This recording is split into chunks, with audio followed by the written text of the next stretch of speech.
So you kind of link all of those people in the search of the solution. That's what I have observed for the years that I know you. Absolutely. And two brains always think better than one. Yeah. And 10 brains is better. Good brains. Good brains. They always qualify the brain.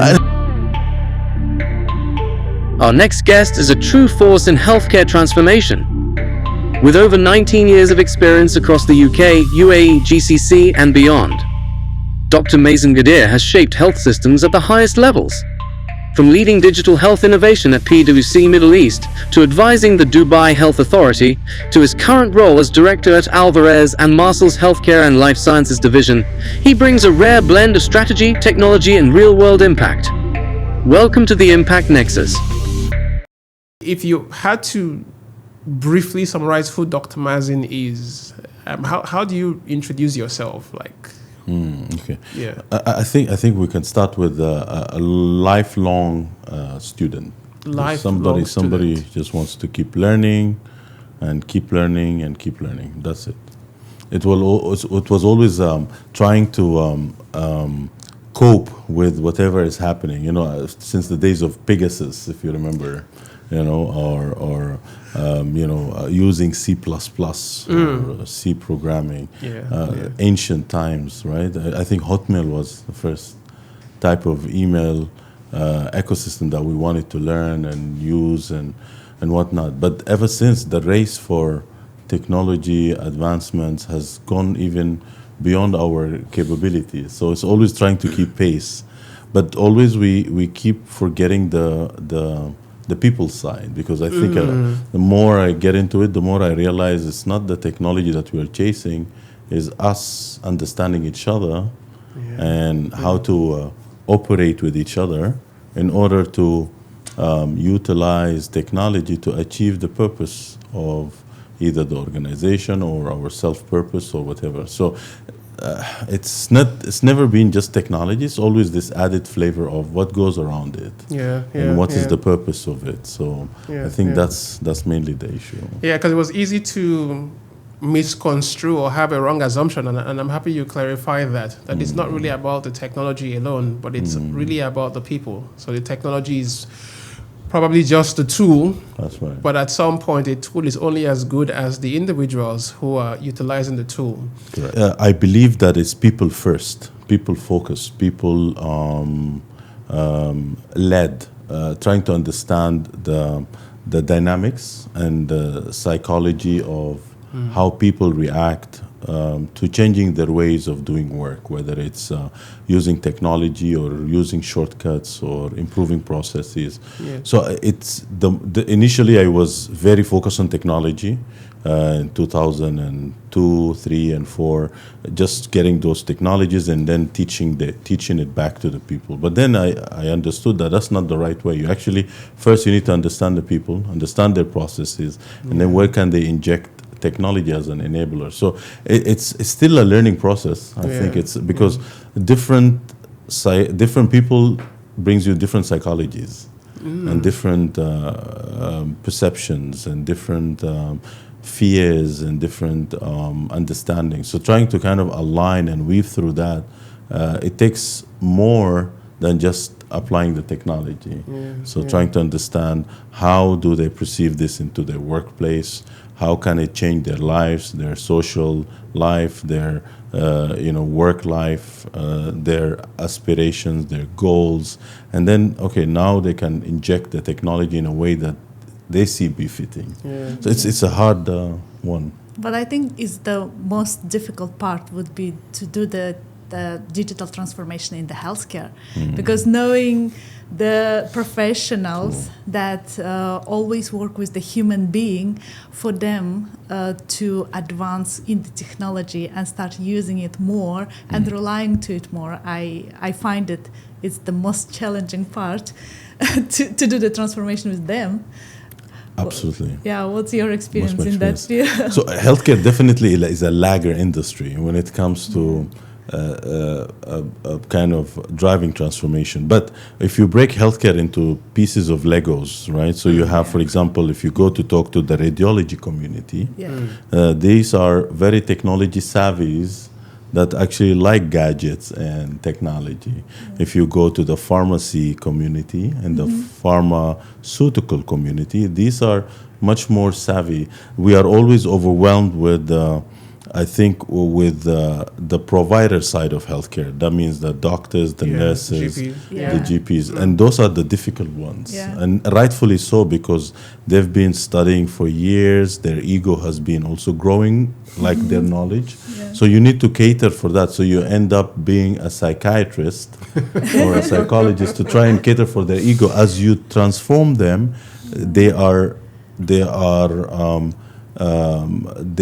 in need for your help to also cater for those aspirations that they have. Because again, those people have been, I mean, this segment of the workforce in healthcare is the most resistant, the most difficult when it comes to transformation, but they are the most influential. So converting anyone from a negative ambassador to a positive ambassador immediately doubles up or triples up, or even by 10 factor increases your success rate.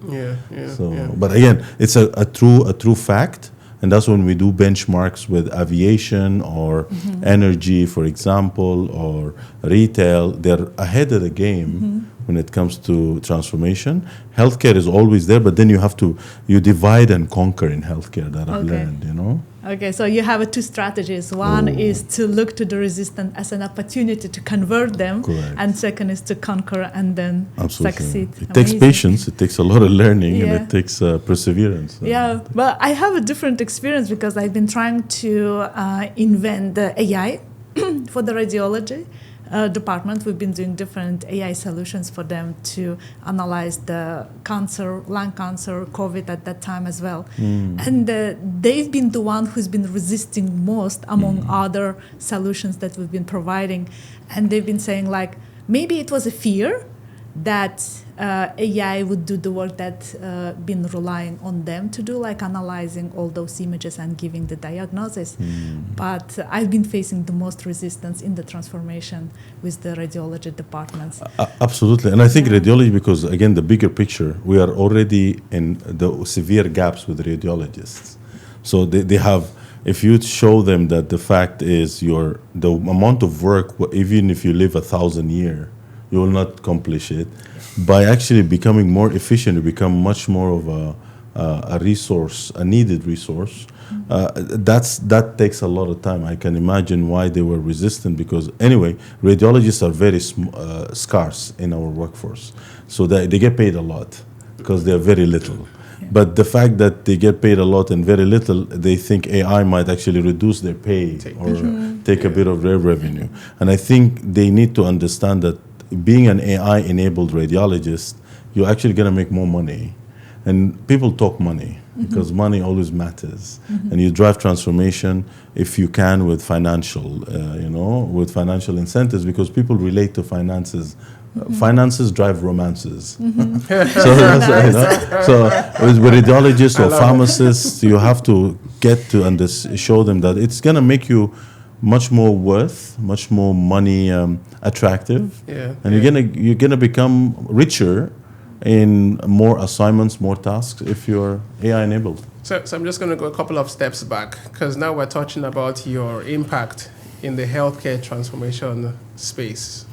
Have you always been in that space, or is that something that you've gradually transitioned into? To be honest, frankly, it was a mistake. It was a coincidence, sheer coincidence. 25 years ago, when I was confirmed for a scholarship, thanks to God and the family support, I had to choose a PhD topic. So the supervisor that sold me the idea for the PhD topic was a guy from Liverpool, and all what he said that if you want to be gaining or getting paid or getting a lot of money, you need to do this PhD. That's exactly how he sold it. So he got me plugged into what we call quantum sensing, quantum technology for sensing and imaging. And the idea was, if we build these quantum sensing devices, we will put all the radiology conventional devices out of business, because this is a healthy technology. It uses your body, your photonic energy in your body, and we can actually detect cancer. We can detect all the tissues that needs repairing.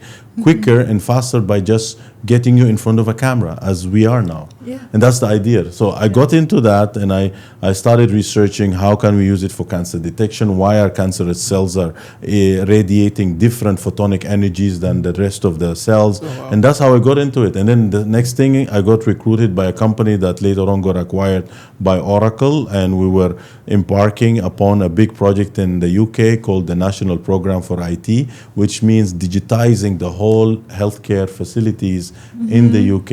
And then before I wake up and I have 3 kids and I'm in healthcare. So that's a positive coincidence in that case. And so what is it about healthcare when you see these solutions that are going to change people's lives? Because again, that's what it's all about, right?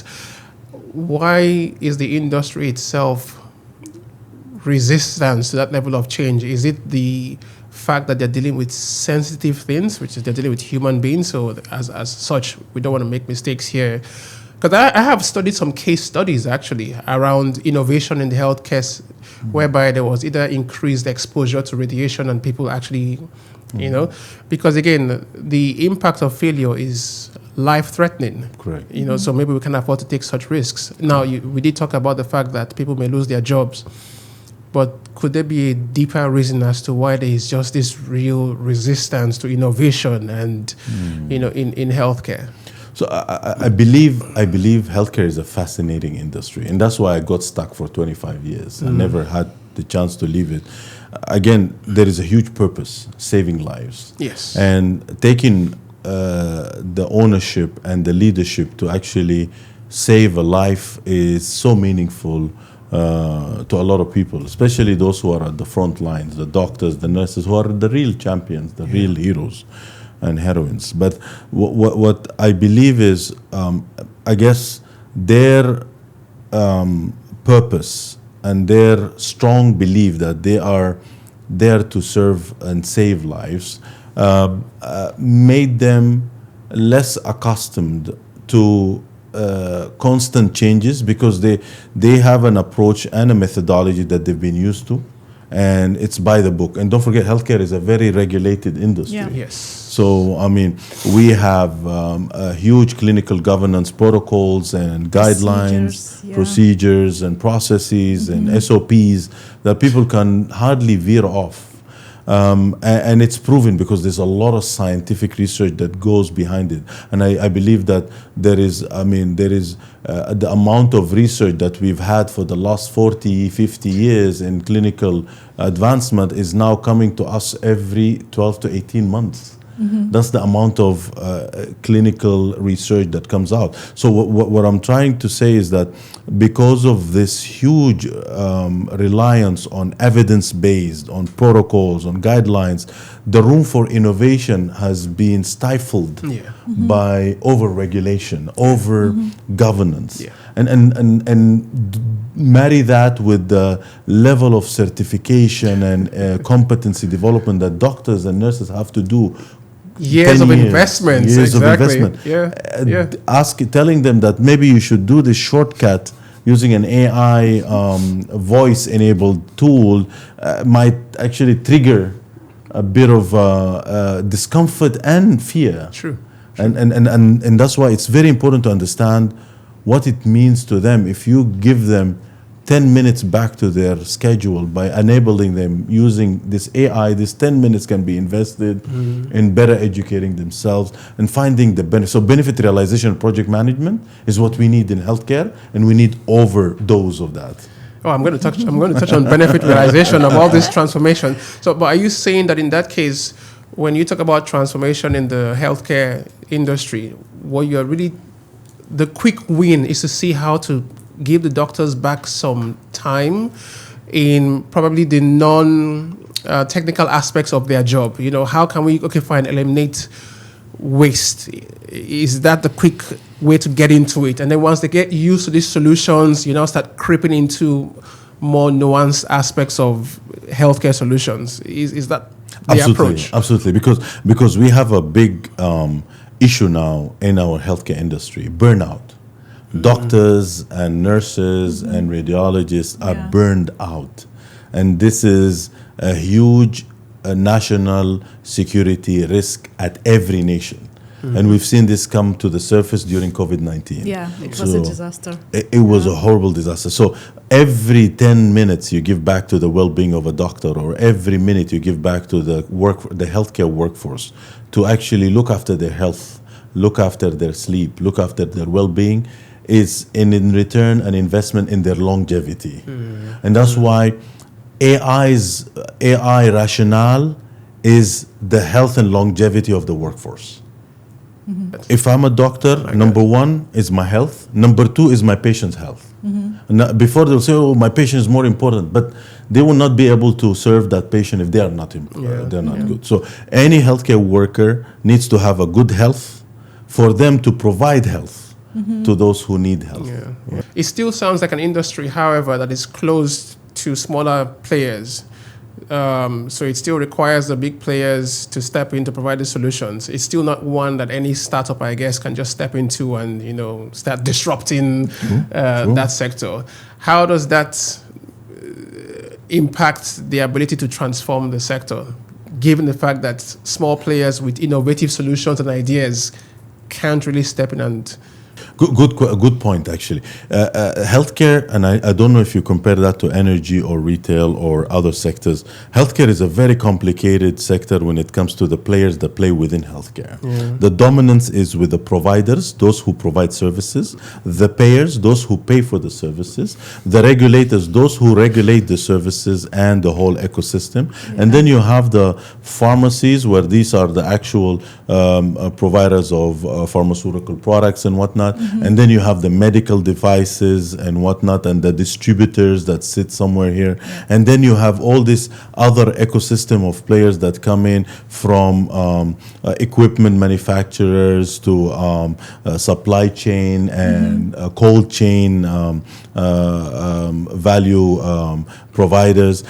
The small players normally in this huge ecosystem will only be able to play in conjunction with the big players, specifically as they have something to prove. So if you look at, for example, in the pharmaceutical sector, normally the small players will come in the point to exit. So if they come up with new therapies or drugs, their lifespan is 10 years before they get acquired. Or 5 years to 10 years before they get acquired. Similarly, in the health tech or in the health IT or in the AI ecosystem, AI in healthcare are startups that would actually come in. They want to prove a point for the hope that at some point they get exit, or they get acquired, or they get absorbed by a big player. We see, for example, in the payers ecosystem, the insurance world, there is a lot of gaps in there that small startups can play in the hope that those payers will actually acquire these mechanisms and technologies to improve their efficiency and optimize. So the small players cannot become or scale up before they got spotted and acquired. And healthcare is an acquisition fertile ground because of the major, let alone the concept of the new entrants. Now we have new players coming in, the Googles, the Amazons, the Emirates Airlines, those who have never done healthcare, and they're now pushing hugely into healthcare because of their starvation for attractive propositions, startups that can exit 10x or 5x within so little years. So again, for a startup community, it's very attractive, but it takes sometimes more effort to scale up and be visible before it gets acquired eventually. Yeah, what I hear from your words is like your success as a professional and a transformator in the healthcare, that you can look into this ecosystem from the helicopter view, understanding all the components or the bricks, as we call it, for the Legos, and understand how you can move it or how you can segregate it in order to make the most impact and transform it as a one piece of entire system, right? That's what I hear. It's a level of understanding on the ground of what that piece is doing, and also looking from the kind of helicopter view to see how it impacts entire system. And that's a fair point. The challenge is this landscape of pieces of Legos is changing constantly. Yeah. And the dynamics of it is every day there is a new theme or a changing theme. So the consistency of it being the same the following day is completely zero. So you have to continuously keep looking and keep monitoring and trying to understand where the change is gonna be and why. Because every certain piece that moves in this jigsaw affects the other value chain. Yeah. And then you end up having to go back again into the drawing board and start analyzing again the impact, the root cause, and before you finish, the game changes. Exactly. Because of the rules, and in the Middle East, we are moving at a very fast speed. We are seeing now sovereign wealth funds coming to play in the healthcare industry. And they are disrupting the healthcare ecosystem as is faster than it used to be, because their influence on the regulators and their influence on the different players in the healthcare system, from payers to providers to pharmaceutical and life sciences companies. And that's why when you have players like with big muscles like sovereign wealth funds coming in and trying to disrupt this ecosystem and then scale up and take it across multiple regions with huge differences, whether it's because of different populations, different dynamics, different geopolitical ecosystems, you start drawing the board again, or going back to the drawing board yet again to start thinking about a different strategy, especially when you're talking about, because constantly you're transforming, constantly you're unlearning and learning, and whatever you've transformed needs to be retransformed. And imagine in the middle of all that, you have doctors who wants to help the patients, nurses who are trying to help the doctors to help the patients. You have radiologists who are trying to use their conventional. In the middle of all this ecosystem, you have a workforce that all what they want to do is just serve that patient, the family of the patient, and the community of that patient. It's incredibly difficult to navigate. It's like, how do you even build a roadmap when it comes to the transformation, a strategy in such an environment? Because you can't transform without really having some kind of long-term strategy in terms of how you're trying to get that done. But in such a scenario you've painted, it's extremely difficult to have any kind of realistic pathway. So how do you navigate that at all? So I believe COVID showed us that no longer you're going to do a 2 to 5 year transformation roadmap anymore. Okay. So you're going to have to cut it into smaller, quicker pieces. So if you have an initiative, or I started my government, one of my government adventures was Dubai Health Authority. I came in 2016, and we had a 5-year strategy that came with from a consultancy house, and we needed to implement that. A 5-year strategy prior to COVID was overwhelmingly too overstretched, and at the end of those 5 years, we only achieved 5 to 10%. And COVID comes in and say, listen, you're not going to do a whole 5-year strategy. What you will do, you're probably going to do a 6-month transformation program that only concentrates on the 5-10% prioritized scope. And that gave us the importance and the understanding of the huge dependency on prioritization. So when you have a strategy, you need to prioritize what is the 20% or the 10% that will give you the 90% impact. Are you saying gone are the days of long-term 5-year strategies? I would say they will take a back seat. Those 5-year strategies then will be cut on into 6 months or 1 quarter strategies where you can look at specific outcomes. They will have the 5-year strategy at the back at your back or at the back of your of your kind of wall. You will have it there in your wall, but that long-term strategy will have to be dissected into smaller bits and pieces to measure and monitor the outcome. So that's why we are talking about 1 to 2 quarter mini strategies that you will have to focus on, and you'll only take 15% that you prioritize from that long-term strategy, and you start pivoting with that. And if you fail fast, because the next 2 quarters you're already started revising your strategy. And that's what COVID has showed us, that you have to have your strategy revised every 2 quarters at least to start making sense. Long-term strategies are good for the wallpaper and good for the organizational vision, maybe the North Star. But you, for a department to achieve their objectives, you'll have to think about it quarterly. Again, I worked for a publicly listed company where every quarter we are looking at the KPIs, the meaningful KPIs that matters to us, the revenue, productivity, and then we're restructuring the following quarter. The whole organization restructures every 2 quarters, and that's in the corporate world. And I believe this is where we're going to go to, is that we are going through quarterly strategies that have to prove its value, or at least 10% of it has to be prioritized and prove its value. Otherwise, you fail, and you fail fast, and you pivot.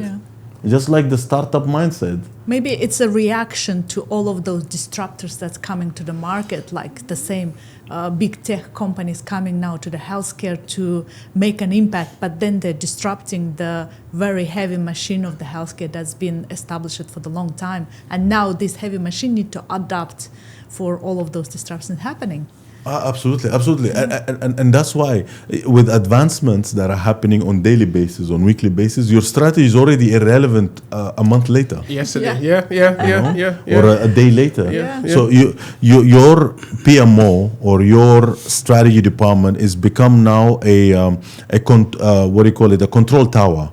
You are always constantly in aviation. You're monitoring the speed of the wind speed. You're looking at the climate changes. You're looking at the different storm patterns on hourly or minute by minute basis.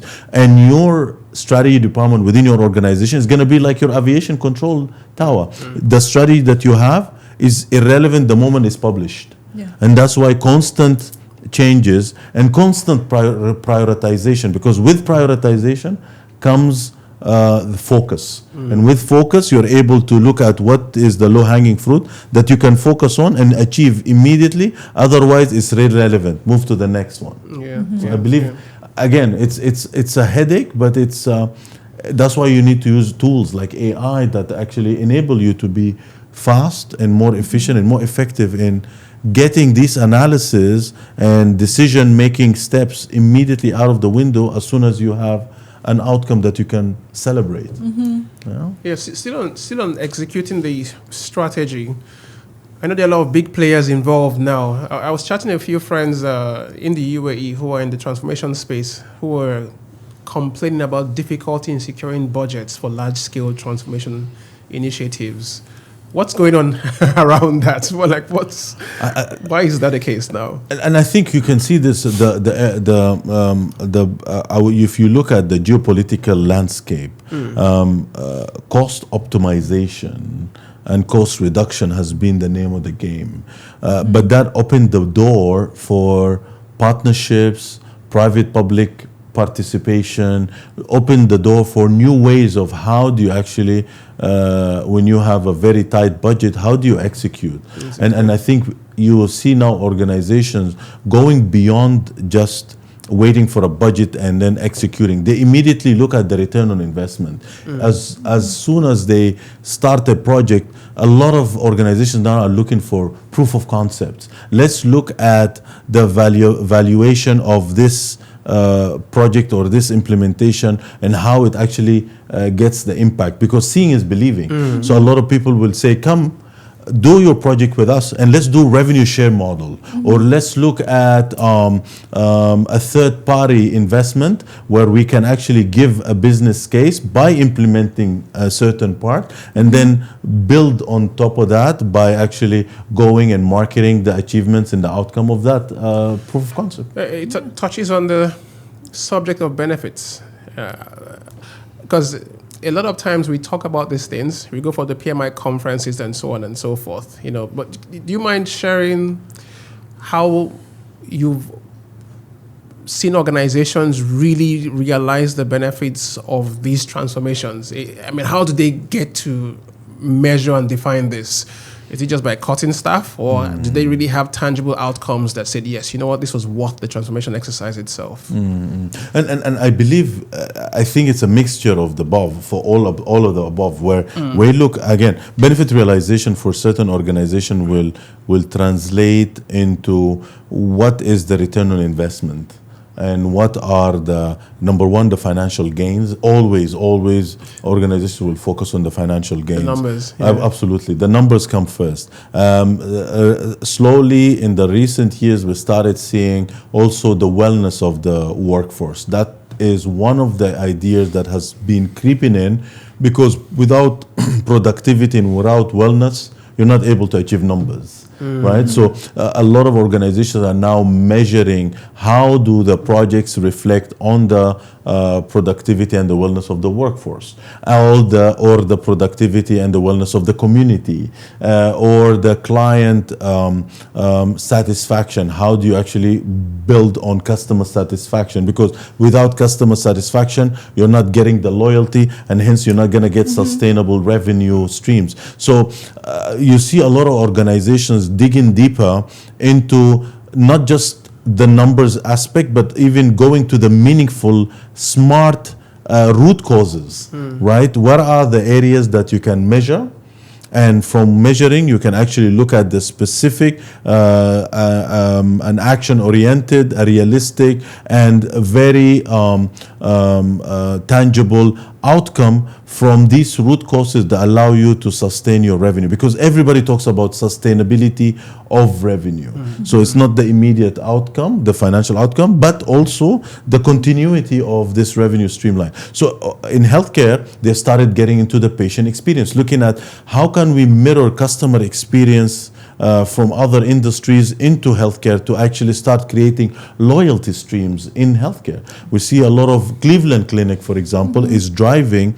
They're not just looking at it from profitability point of view, but they're looking at it from dimensions of customer satisfaction and customer happiness. They're looking at it from a workforce wellness and workforce happiness. And add to this your revenue and financial, but also you look at people side, but also you look at contribution to the community and alignment with, for example, country strategies and initiatives. Yeah. I'm so glad to hear that this sort of the changes are happening, because so many people been trying to open an eye on well-being and how well-being on the long term can impact the sustainability, but not many organizations been looking into that, because organizations are essentially led by the people.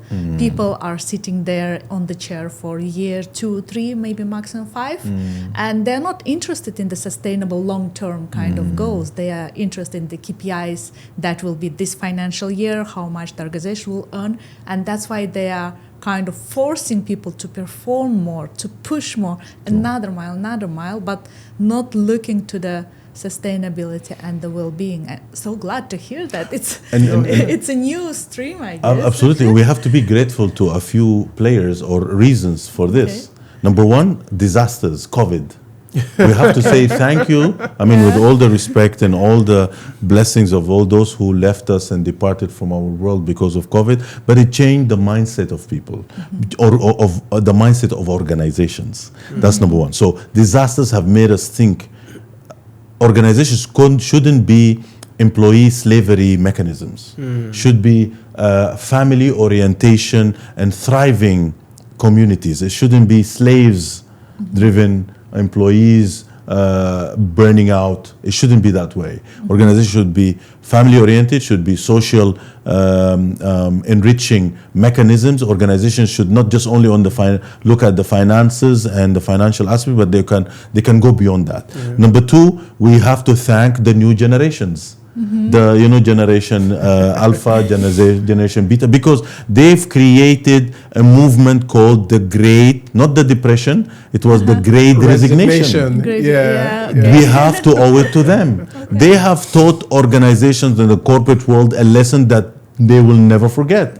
That no matter what you do, you're dealing with humans, you're not dealing with slaves. And these humans are independent, and they can quit a job at a corporate world and go start up a company that is a social enterprise and a startup that become and money will follow suit. And let's also get our thoughts and